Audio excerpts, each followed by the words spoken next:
ಪದ್ಮ foreign ಇಂದ ಬಂದ್ಲಾ? ಹೌದಣ್ಣ. ಹೇಗಿದ್ದಾಳಮ್ಮ? ತುಂಬಾ ಚೆನ್ನಾಗಿದ್ದಾಳೆ. ಬಂದ ತಕ್ಷಣ ನಿನ್ ಬಗ್ಗೆನೇ ಕೇಳ್ತಾ ಇದ್ಲು. ನನ್ನ ಅಣ್ಣನ್ ನೋಡ್ಬೇಕು, ಹಳ್ಳಿಗೆ ಹೋಗೋಣ ಅಂತ ಒಂದೇ ಹಠ. ನೀವು ನನ್ ವಿಷಯ ಏನು ಹೇಳಿಲ್ಲ ತಾನೆ? ಇಲ್ಲ ಅಣ್ಣ, ನೀನ್ ಕೆಲ್ಸದ ಮೇಲೆ ಬಾಂಬೆಗೆ ಹೋಗಿದ್ಯಾ ಅಂತ ಅವಳಿಗೆ ಹೇಳಿದೀವಿ. ಭಾನುವಾರ ಅವ್ರ ಸಾಫ್ಟ್ವೇರ್ ಕಂಪ್ನಿ ಓಪನಿಂಗ್ ಸೆರೆಮನಿ ಇದೆ, ನೀನ್ ಬಂದೇ ಬರ್ತೀಯಾ? ಅಷ್ಟ್ರೊಳಗಡೆ ನೀನ್ ಬಾಂಬೆಯಿಂದ ಬಂದ್ಬಿಡ್ತೀಯ ಅಂತ ಅವಳ ಹತ್ರ ಸುಳ್ಳು ಹೇಳಿದೀವಿ.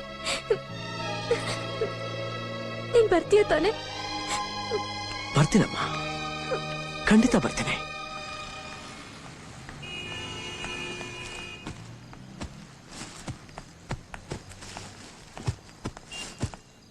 ನಿಧಾನ ಕೆಲಸಯ್ಯ, 50 ಮೂಟೆಗಳು ಕಿತ್ತೋಗ್ಬಿಟ್ಟಾವು. ಸರ್ ಬರ್ತೀವಿ ಸರ್. ಏನಯ್ಯ ನಿನ್ ಹೆಸರು? ಮುತ್ತಣ್ಣ. ಮುತ್ತಣ್ಣ, 4 ದಿವಸದಿಂದ ನೋಡ್ತಾ ಇದ್ದೀನಿ, ಎಷ್ಟು ನಿಯತ್ತಿಂದ ಕೆಲಸ ಮಾಡ್ತಾ ಇದೀಯ. ನಿನ್ ಕೆಲಸ ನೋಡ್ತಾ ಇದ್ರೆ ನನಗೆ ತುಂಬಾ ಖುಷಿ ಆಗ್ತಾ ಇದೆ. ಈ ಭಾನುವಾರ ದಿವಸ ನಮ್ ಕಂಪನಿ ಓಪನಿಂಗ್ ಸೆರೆಮನಿ ಇದೆ, ನೀನು ತಪ್ಪದೆ ಬಂದು ಊಟ ಮಾಡ್ಕೊಂಡು ಹೋಗು. ಆಯ್ತು ಸರ್.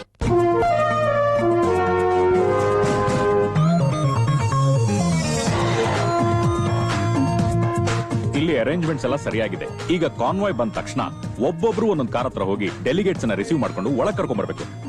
ಅಣ್ಣ ಬರ್ತಾನಲ್ಲ? ಖಂಡಿತ ಬಂದೇ ಬರ್ತಾನೆ. ಅವ್ನ್ ಯಾವಾಗ ಬರ್ತಾನೋ? ಈ ವಾಚ್ ಅಣ್ಣನ್ ಕೊಡ್ಬೇಕು ಅಂತ ನನ್ ಮನ್ಸು ಎಷ್ಟು ಒದ್ದಾಡ್ತಿದೆ ಅಂತ ನಿಮ್ಗೆ ಹೇಳಕ್ ಆಗ್ತಿಲ್ಲ.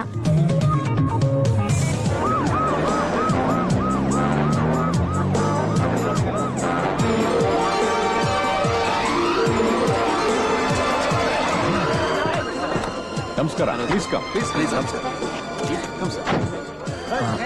ರಮಣ, ಉದ್ಘಾಟನೆ ಈ ಕಡೆ ಅಂತ ಕಣ. ಹೌದು ಕಣಪ್ಪ.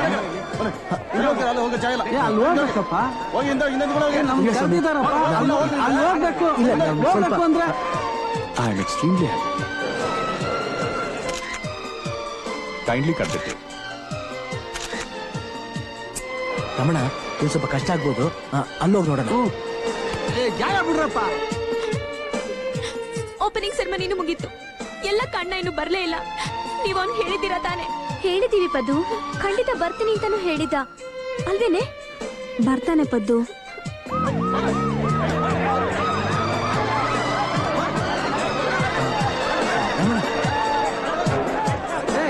ತಳ್ಳ್ಬೇಡ್ರಪ್ಪ.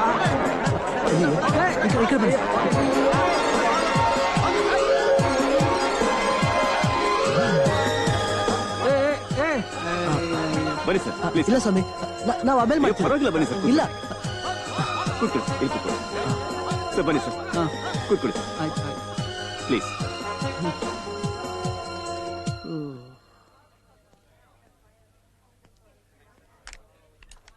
ಬನ್ನಿ ಸರ್, ಬನ್ನಿ. 1 ನಿಮಿಷ. ಆಯ್ತು.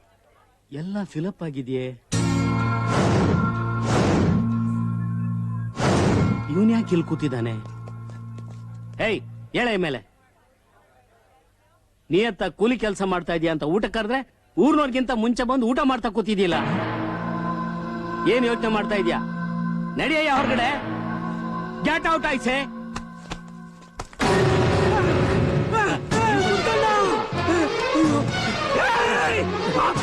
ಚಂಡಾಲ, ಎಷ್ಟು ದುರಂಕಾರ ನಿನ್ಗೆ! ಅವ್ನ್ ಯಾರು ಅಂತ ತಿಳ್ಕೊಂಡಿದ್ಯಾ? ನಿನ್ನಂತ 1000 ಜನಕ್ಕೆ ಹೊಟ್ಟೆ ತುಂಬ ಅನ್ನ ಹಾಕಿ ಸಂಬಳ ಕೊಡ್ತಿದ್ದ ದಣಿ ನಿನಗೆ ಏನ್ ಮಾಡಿದ್ರು ಅಂತ ಹಂಗ್ ಮಾಡ್ದೆ ನೀನು. ನೀನ್ ಬಿಡಕ್ಕಿಲ್ಲ ನಿನ್ನ ಇವತ್ತು.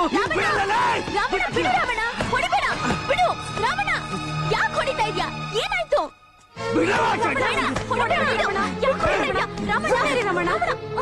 ಏನ್ ಮಾಡಿದ್ರು ಅಂತ ಹೀಗೆ ಹೊಡಿತಾ ಇದ್ಯಾ? ಮುತ್ತಣ್ಣ ಊಟಕ್ಕೆ ಕುಂತಿದ್ರು, ಇನ್ನೇನ್ ಒಂದ್ ತುತ್ತು ಬಾಯಿಗೆ ಇಕ್ಕಬೇಕು. ರಾಕ್ಷಸ ಎಲ್ಲಿದ್ನೋ ಬಂದಿದ್ದೆ ಎಬ್ಬಿಸ್ಬಿಟ್ಟು ಅವಮಾನ ಮಾಡಿ ದಬ್ಬುಟ್ಟವ ಕುತ್ಕಿಡ್ದ ಆಚೆಗೆ ಪಾಪಿ. ಏನು ನಮ್ಮಣ್ಣನೇ ಅವಮಾನ ಮಾಡ್ತೀಯ? ಸಾರಿ ಮೇಡಮ್, ಇದ್ರಲ್ಲಿ ನಂದೇನು ತಪ್ಪಿಲ್ಲ. ನಿಮ್ಮ ಅಣ್ಣ 1 ವಾರದಿಂದ ನಮ್ ಫ್ಯಾಕ್ಟ್ರಿಲಿ ಕೂಲಿ ಕೆಲಸ ಮಾಡ್ತಾ ಇದ್ರು. ತುಂಬಾ ಒಳ್ಳೆಯವರು ಅಂತ ನಾನೇ ಅವರನ್ನ ಊಟಕ್ಕೆ ಕರೆದಿದ್ದೆ. ಆ ಕೂಲಿ ಅವನ್ ಬಂದು VIP ಜಾಗದಲ್ಲಿ ಊಟಕ್ಕೆ ಕೂತಿದಾನಲ್ಲ ಅಂತ ಕೋಪ ಬಂದು ನಾನೇ ಅವ್ರನ್ನ ಕಳಿಸ್ಬಿಟ್ಟೆ. ನನ್ನಿಂದ ತಪ್ಪಾಗಿದ್ರೆ ಕ್ಷಮಿಸ್ಬಿಡಿ ಮೇಡಮ್. ಏನು ನಮ್ಮಣ್ಣ ಕೂಲಿ ಕೆಲಸ ಮಾಡ್ತಿದ್ನ? ರಾಮಣ್ಣ ನಿಜ ಕಣವ. ಸುಳ್ಳು. ನೀವೆಲ್ಲ ಹೇಳ್ತಿರೋದ್ ಸುಳ್ಳು. ನಮ್ಮಣ್ಣ ರಾಜನ್ ತರ ಇರೋನು, ಸಾವಿರಾರು ಜನಕ್ಕೆ ಕೂಲಿ ಕೊಡೋನು. ಅವ್ರು ಯಾಕೆ ಕೂಲಿ ಮಾಡ್ತಾನೆ? ಕೂಲಿ ಮಾಡೋಂತ ಕರ್ಮ ನಮ್ಮಣ್ಣಂಗೆ ಏನ್ ಬಂದಿದೆ? ನಂಬಲ್ಲ, ನಾನ್ ನಂಬಲ್ಲ. ನಂಬೇಕವ್ವ, ನಂಬಲೇಬೇಕವ್ವ. ನೀವ್ ಇಷ್ಟಪಟ್ಟು ಹುಡುಗನ್ ಜೊತೆಗೆ ಮದುವೆ ಮಾಡಬೇಕು ಅನ್ನೋ ಒಂದೇ ಒಂದು ಕಾರಣಕ್ಕೆ ಕೋಟ್ಯಾಂತರ ರೂಪಾಯಿ ಸಾಲ ಮಾಡಿ ಅದ್ದೂರಿಯಾಗಿ ಮದುವೆ ಮಾಡಿದ್ರು ಕಣವ. ಆದ್ರೆ ಸಾಲ ತೀರ್ಸಕ್ಕಾಗದೆ ಇದ್ ಬದ್ದ ಆಸ್ತಿ ಪಾಸ್ತಿ ಮನೆ ಮಠ ಎಲ್ಲ ಸಾಲಗಾರರು ಕೊಟ್ಟುಬಿಟ್ಟು ಬೀದಿಗೆ ಬಂದ್ಬಿಟ್ರು ಕಣವ, ಬೀದಿಗೆ ಬಂದ್ಬಿಟ್ರು. ಈ ವಿಷಯದಲ್ಲಿ ನಂದು ತಪ್ಪಿದೆ ಕಣಮ್ಮ. ನಿನ್ನನ್ ಸೊಸೆಯಾಗಿ ತರೋದಿಕ್ಕೆ ನನಗ್ ಸ್ವಲ್ಪನೂ ಇಷ್ಟ ಇರ್ಲಿಲ್ಲ. ಹೇಗಾದ್ರೂ ಮಾಡಿ ಈ ಮದುವೆ ನಿಲ್ಸ್ಬೇಕು, ಈ ಮದುವೆ ನಿಲ್ಸೋದಿಕ್ಕೆ ನಾನೇ ಕಾರಣ ಅನ್ನೋ ವಿಷಯ ನನ್ ಮಗನ್ ಗೊತ್ತಾಗ್ಬಾರ್ದು ಅಂತ ನಿಮ್ಮಣ್ಣ ನನ್ನ ನೋಡಕ್ ಬಂದಾಗ ಅವರೇ ಈ ಸಂಬಂಧ ಬೇಡವೇ ಬೇಡ ಅನ್ಬೇಕು ಅಂತ ಅವ್ರ ಮುಂದೆ ಬೇಕಾದಷ್ಟು ಡಿಮ್ಯಾಂಡ್ಸ್ ಇಟ್ಟೆ. ಆದ್ರೆ ಅವರು ಇದಕ್ಕೆಲ್ಲ ಒಪ್ಕೊಂಡಿದ್ ಮಾತ್ರ ಅಲ್ಲದೆ ಮದುವೆನೂ ಸಹ ಬಹಳ ಅದ್ದೂರಿಯಾಗಿ ಮಾಡ್ಕೊಟ್ರು.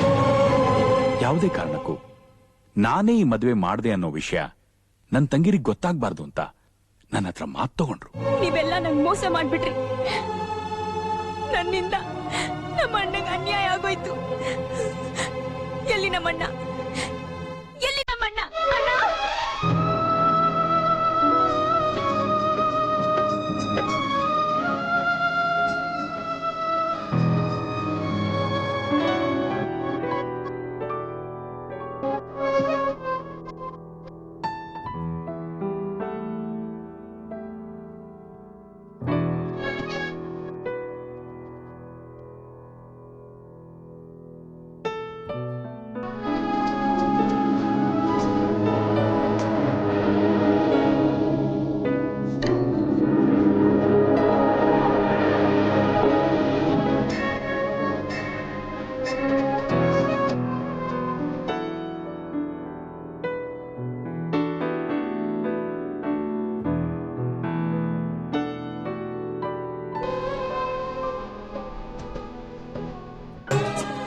ಎಲ್ಲ ನನ್ನಿಂದಾನೇ ಆಗಿದ್ದು. ನನ್ನ ಆಸೆ ಪೂರೈಸಕ್ಕೋಸ್ಕರ ನಮ್ಮಣ್ಣ ಬೀದಿ ಪಾಲಾಗ್ಬಿಟ್ಟ. ಅವಮಾನ ತಾಳಕ್ಕಾಗ್ದೆ ಏನಾದ್ರೂ ಹೆಚ್ಚು ಕಮ್ಮಿ ಮಾಡ್ಕೊಂಡ್ಬಿಟ್ರೆ. ಚೀಚಿ, ಹಾಗೆಲ್ಲ ಮಾತಾಡ್ಬೇಡ ಪದ್ಮ. ಇಂಥ ಚಿಕ್ಕ ವಿಷಯಕ್ಕೆ ನಿಮ್ಮಣ್ಣ ತಲೆ ಕೆಡ್ಸ್ಕೊಳ್ಳೋರಲ್ಲ. ಏನೋ ಮನ್ಸಿಗೆ ಬೇಜಾರಾಗಿರ್ಬೇಕಷ್ಟೇ. ನೋಡು, ನಿಮ್ ಮಾವನವರು ಅವ್ರನ್ನ ಎಲ್ಲಾ ಕಡೆ ಹುಡುಕಿಸ್ತಾ ಇದಾರೆ. ಅವ್ರು ಖಂಡಿತ ಸಿಕ್ಕೇ ಸಿಗ್ತಾರೆ ಪದ್ಮ, ಸಿಕ್ಕೇ ಸಿಗ್ತಾರೆ. ಪದ್ಮ, ಗುಡ್ ನ್ಯೂಸ್ ಫಾರ್ ಯು. ಈಗ ತಾನೇ ಫೋನ್ ಬಂತು, ನಿಮ್ಮಣ್ಣ ಊರಲ್ಲೇ ಇದಾರಂತ. ಅಣ್ಣ! ಅಯ್ಯೋ,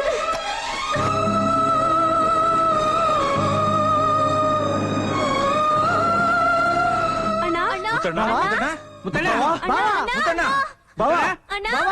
ಅಣ್ಣ! ಅಣ್ಣ!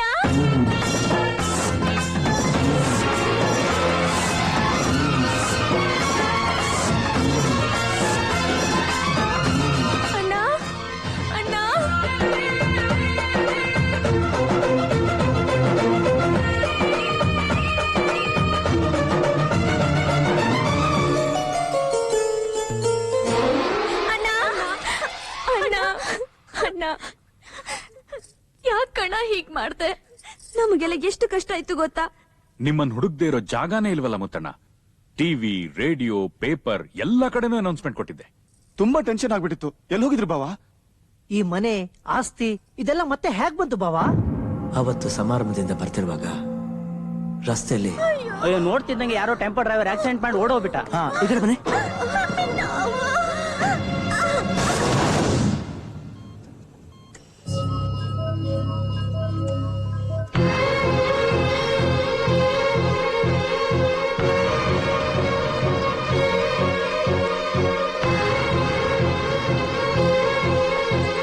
Doctor, S.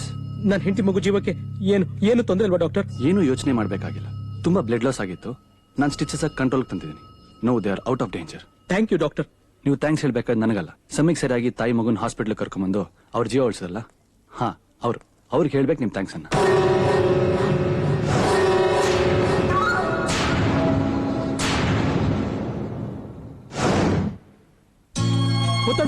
ಮುತ್ತಣ್ಣವ್ರೆ ದಯವಿಟ್ಟು ಕ್ಷಮಿಸ್ಬಿಡಿ ಮುತ್ತಣ್ಣವ್ರೆ. ನನಗ್ ಗೊತ್ತು ನಿಮ್ಗೆ ನನ್ನಿಂದ ತುಂಬಾ ತೊಂದರೆ ಆಗಿದೆ ಅಂತ. ಆದ್ರೆ ಅವತ್ತಿನ ನನ್ನ ಪರಿಸ್ಥಿತಿ ಹಾಗಿತ್ತು. ನೀವು ಕೊಟ್ಟ ಹಣದಿಂದ ನನ್ಗೆಲ್ಲ ಒಳ್ಳೇದೇ ಆಯ್ತು. ಆಮೇಲೆ ನಾನ್ ಮಾಡಿದ ತಪ್ಪು ನನ್ಗೆ ಅರಿವಾಯ್ತು. ನಿಮ್ ಹಣನ ನಿಮಗ್ ಕೊಡ್ಬೇಕು ಅಂತ ಊರ್ಗ್ ಹೋದೆ ಮುತ್ತಣ್ಣವ್ರೆ. ಆಗ ಸೇಟು ಅವನ್ ಹಣನ ರಿಕವರಿ ಮಾಡ್ಕೊಳಕ್ಕೆ ನಿಮ್ ಮನೆನ ಮಾರ್ತಾ ಇದ್ದ. ನಾನ್ ಮಾಡಿದ ತಪ್ಪಿಗೆ ಪ್ರಾಯಶ್ಚಿತ್ತ ಮಾಡ್ಕೊಳಕ್ಕೆ ಇದೇ ಸರಿಯಾದ ಸಂದರ್ಭ ಅಂತ ನಿಮ್ ಆಸ್ತಿನ ನಿಮ್ ಮನೆನ ನಿಮ್ಗೆ ಕೊಡ್ಬೇಕು ಅಂತ ಅದನ್ನ ನಾನ್ ಕೊಂಡ್ಕೊಂಡೆ ಮುತ್ತಣ್ಣವ್ರೆ. ನೀವು ದೇವರಾಗ್ ಬಂದು ನನ್ನ ಹೆಂಡತಿ ಮಗು ಪ್ರಾಣನ ಉಳಿಸಿದ್ರಿ. ತಗೊಳ್ಳಿ ಮುತ್ತಣ್ಣವ್ರೆ, ನಿಮ್ ಆಸ್ತಿ ಪತ್ರ ತಗೊಂಡು ದಯವಿಟ್ಟು ನನ್ ಕ್ಷಮಿಸ್ಬಿಡಿ ಮುತ್ತಣ್ಣವ್ರೆ. ದಯವಿಟ್ಟು ನಾನು ಕ್ಷಮಿಸ್ಬೇಕು ನೀವು. ಅದಕ್ಕೆ ಹೇಳೋದು ಯಾವಾಗ್ಲೂ ಒಳ್ಳೆಯವರಿಗೆ ಒಳ್ಳೇದೇ ಆಗತ್ತೆ ಅಂತ. ಹೌದೌದು, ಒಳ್ಳೆಯವ್ರಿಗೆ ಯಾವತ್ತಿದ್ರು ಒಳ್ಳೇದೇ ಆಗ್ತೈತೆ. ಹಂಗೆಯೇ ಒಳ್ಳೆಯವ್ರು ಎಲ್ಲಿದ್ರು ಒಳ್ಳೆಯವ್ರನ್ನೇ ಸೇರ್ತಾರೆ ಅನ್ನೋದಕ್ಕೆ ಇನ್ನೂ ಒಂದ್ ಸಾಕ್ಷಿ ಐತೆ. ಪ್ರಿಯವ್ವ,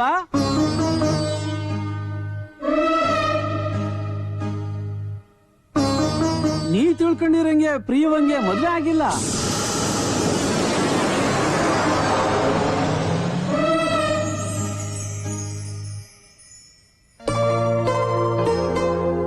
ನೀವು ನನಗೆ ಆಶ್ರಯ ಕೊಟ್ರಿ, ಅನ್ನ ಕೊಟ್ರಿ. ಆದ್ರೆ ಪದೇ ಪದೇ ಆ ಸಾವುಕಾರ ಬಂದು ನನ್ನನ್ನು ಕಾಡ್ಸೋವಾಗಿಲ್ಲ. ನೀವು ನನ್ನ ರಕ್ಷಣೆಗೋಸ್ಕರ ಬಂದು ಹೊಡೆದಾಡೋದನ್ನ ನೋಡಿ ನನ್ನಿಂದಾಗಿ ನಿಮ್ ಜೀವಕ್ಕೆ ಎಲ್ಲಿ ಅಪಾಯ ಬರುತ್ತೋ ಅಂತ ನಂಗೆ ತುಂಬಾ ಭಯ ಆಯ್ತು.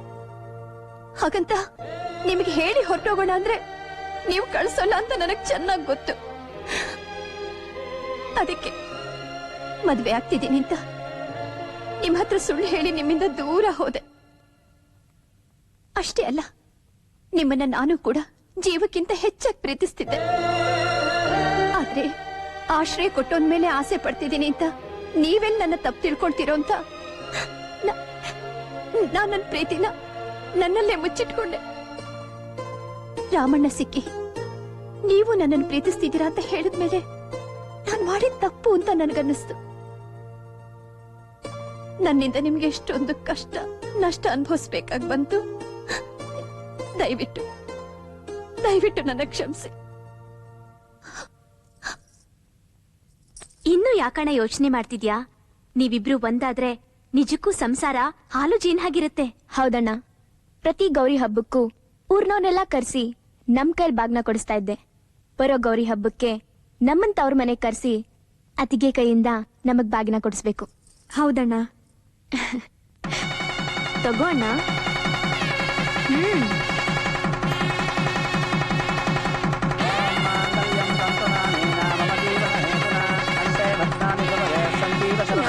ಮುತ್ತಣ್ಣವ್ರೆ, ಏನ್ ಈ ವೈಭವ? ನನ್ ಕಣ್ಣಿಂದ ನಾನೇ ನಂಬಕ್ಕಾಗ್ತಾ ಇಲ್ಲ. ನಂಬಲೇಬೇಕು. ಅವತ್ತು ಆ ದೇವ್ರು ಎಲ್ಲಿದ್ದಾನೆ ಅಂತ ಕೇಳಿದಾಗ ಅದಕ್ಕೆ ನಾನು ಏನ್ ಹೇಳ್ದೆ? ಆ ದೇವ್ರು ನಮಗೊಬ್ನೇ, ಆದ್ರೆ ಅವನ್ಗೆ ನಮ್ಮಂತವ್ರು ಕೋಟ್ಯಾಂತರ ಜನ. ಅವ್ರನ್ನೆಲ್ಲ ವಿಚಾರಿಸ್ಕೊಂಡು ನಮ್ಮ ಹತ್ರ ಬರೋವರೆಗೂ ನಮ್ ಕೆಲ್ಸ ನಾವು ಮಾಡ್ತಾ ಇರ್ಬೇಕು ಅಂತ. ಅದಕ್ಕೆ ಆ ದೇವ್ರು ನಮಗ್ ಕೊಟ್ಟಾಗ ಮತ್ತೊಬ್ಬರಿಗೆ ದಾನ ಮಾಡ್ಬೇಕು. ದಾನ ಧರ್ಮನ್ ಕಾಪಾಡುತ್ತೆ, ಧರ್ಮ ನಮ್ಮನ್ ಕಾಪಾಡುತ್ತೆ. ಮುತ್ತಣ್ಣವ್ರೆ, ಈ ದಾನದ ಬಗ್ಗೆ ನನಗೆ ಗೊತ್ತಾಗ್ಲಿಲ್ಲಪ್ಪ. ದಯವಿಟ್ಟು ನನ್ನ ಕ್ಷಮಿಸಿ. ಕ್ಷಮ್ಸಕ್ ನಾನು ಯಾರು? ಊಟ ಮಾಡ್ಕೊಂಡು ಹೋಗಿ. ನನ್ನ ಹೆಂಡತಿ ಮಕ್ಕಳನ್ನ ಕರ್ಕೊಂಡ್ ಬರ್ತೀನಿ. ಅದಕ್ಕೇನಂತೆ, ನಿಮ್ ಇಡೀ ಊರ್ನೇ ಕರ್ಕೊಂಬಾ. ಆಹಾ ಆಹಾ, ಇದು ಮುತ್ತಣ್ಣಿನ ಸಿರಿ, ಇದೇ ತವರಿನ ಸಿರಿ.